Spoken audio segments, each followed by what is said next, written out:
ఇదివరకు మీరన్నట్టుగా అమ్మాయిని ముందు పంపించేవారు హాస్పిటల్‌కి. ఇప్పుడు అవును. ఇద్దరు కపుల్స్‌గా వస్తున్నారు. Yes. At least saving grace yes. కొంత. యాక్చువల్లీ సో కపుల్సే వస్తారు వితౌట్ పేరెంట్స్. అంటే ఓహ్! వాళ్ళ పేరెంట్స్‌కి కూడా చెప్పుకోకుండానే వస్తున్నారు ఈ వస్తారు. మధ్య.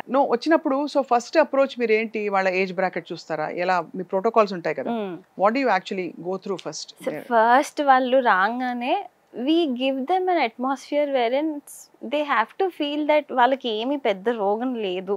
అంటే ఆ రీఅష్యూరెన్స్ అయితే ఇస్తాం. రైట్. హిస్టరీలోనే సగం అర్థమైపోతది ఏంటి ప్రాబ్లమ్ అనేది.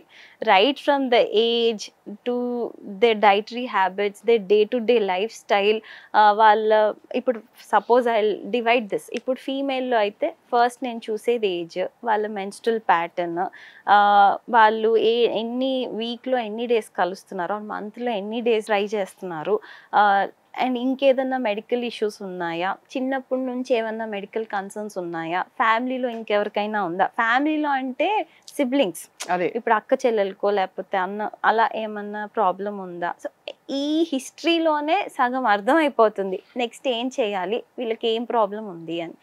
మెన్కి అయితే ఐ గో లిటిల్ డీప్. ఎప్పుడు పడుకుంటారు, ఫోన్ ఎక్కడ పెట్టుకుంటారు, హాట్ షవర్స్ తీసుకుంటారా, స్మోకింగ్ చేస్తారా, ఆల్కహాల్ ఏమన్నా ఎక్కువగా, అంటే వి ఆస్క్. అండ్ అడిక్షన్స్ ఇద్దరికీ అడగాల్సి వస్తుంది. ఇది వరకు ఉట్టి మెన్కే అడిగేవాళ్ళం, ఇప్పుడు ఫీమేల్స్ కూడా వీఆర్ ఆస్కింగ్ ఆల్కహాల్ ఏమన్నా తీసుకుంటాం because they are consuming. So we have to take that history also.